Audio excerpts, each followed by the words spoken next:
नमस्ते।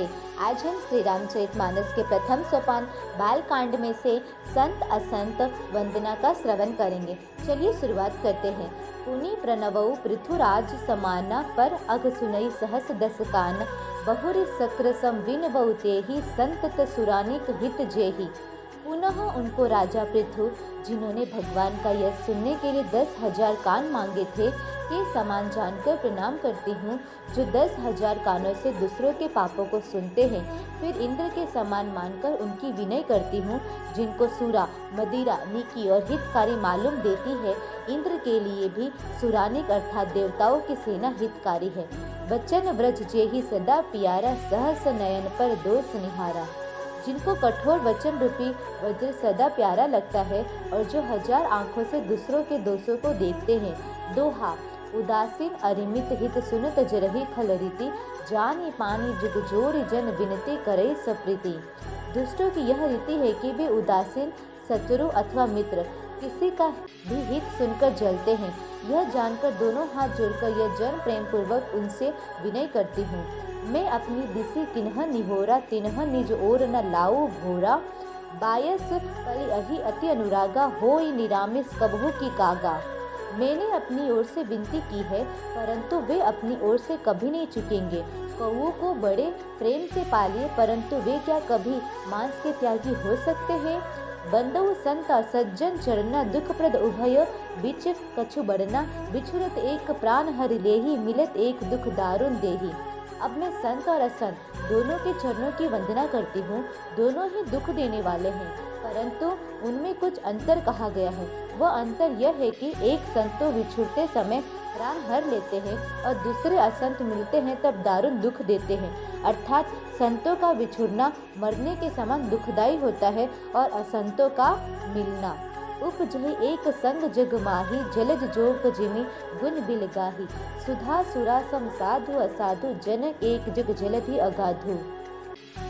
दोनों संत और असंत जगत में एक साथ पैदा होते हैं, पर एक साथ पैदा होने वाले कमल और जोग की तरह उनके गुण अलग अलग होते हैं। कमल दर्शन और स्पर्श से सुख देता है, किंतु जोग शरीर का स्पर्श पाते ही रक्त चूसने लगते हैं।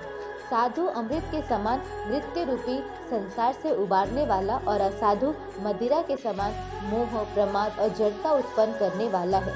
दोनों को उत्पन्न करने वाला जगत रूपी अगाध समुद्र एक ही है। शास्त्र में से समुद्र मंथन से ही अमृत और मदिरा दोनों की उत्पत्ति बताई गई है।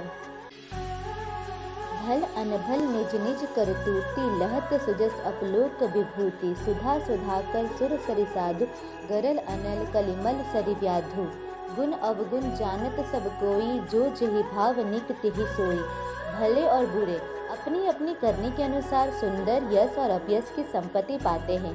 अमृत, चंद्रमा, गंगा जी और साधु एवं विष, अग्नि, कलयुग के पापों की नदी अर्थात कर्मनाशा और हिंसा करने वाला व्याध, इनके गुण अवगुण सब कोई जानते हैं, किंतु जिसे जो भाता है उसे वही अच्छा लगता है। दोहा।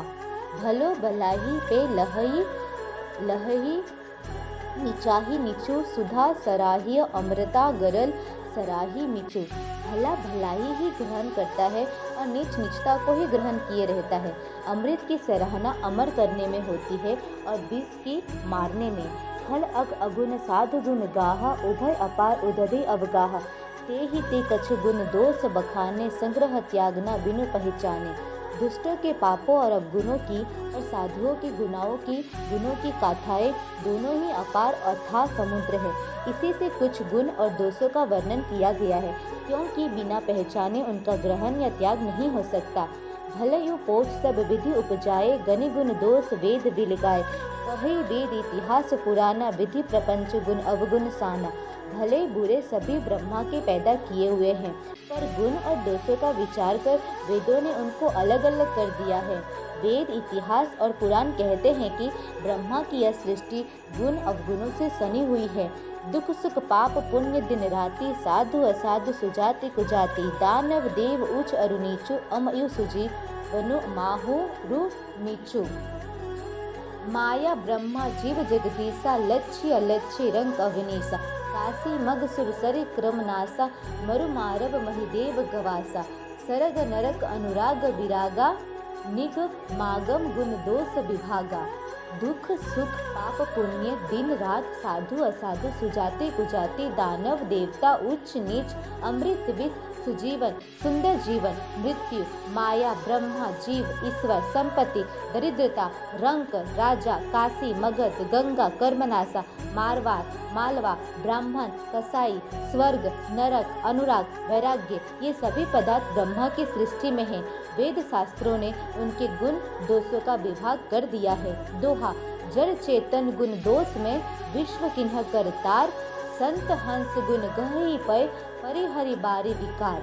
विधाता ने इस जड़ चेतन विश्व को गुण दोष में रचा है, किंतु संत रूपी हंस दोष रूपी जल को छोड़कर गुण रूपी दूध को ही ग्रहण करते हैं। अस विवेक जब देहि विधाता तब तज दोष गुण ही मनुराता। काल स्वभाव कर्म बरियाई भल यु प्रकृति बस चुकई बलाई।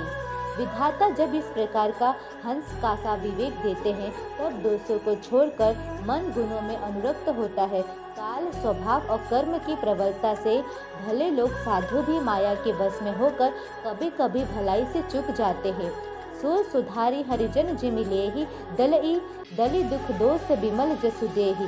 फलऊ करहि फल पाई सुसंगु मिटई न मलिन स्वभाव अभंगु। भगवान के भक्त जैसे उस चूक को सुधार लेते हैं और दुख दोषों को मिटाकर निर्मल यश देते हैं, वैसे ही दुष्ट भी कभी कभी उत्तम संग पाकर भलाई करते हैं, परंतु उनका कभी भंग न होने वाला मलिन स्वभाव नहीं मिटता। लखी सुबेश जग बंचक जेऊ बेस प्रताप पुजी अहितेहु। उघरई अंत न होई निबाऊ काल नेमी निजिमि रावण राहु। जो वेशधारी ठग है उन्हें भी अच्छा साधु का सा वेश बनाए देखकर वेश के प्रताप से जगत पूछता है, परंतु एक न एक दिन वे चोरे आ ही जाते हैं। अंत तक उनका कपट नहीं निभता। जैसे काल नेमी रावण और राहु का हाल हुआ कि यही कुवेशु साधु सन्मानु जिम जग जामवत हनुमानु। हानि कुसंग सुसंग तिलाहु लोक वेद विदित सब काहू। बुरा वेश बना लेने पर भी साधु का सम्मान ही होता है, जैसे जगत में जामवान और हनुमान जी का हुआ। बुरे संग से हानि और अच्छे संग से लाभ होता है, यह बात लोक और वेद में है और सभी लोग इसको जानते हैं।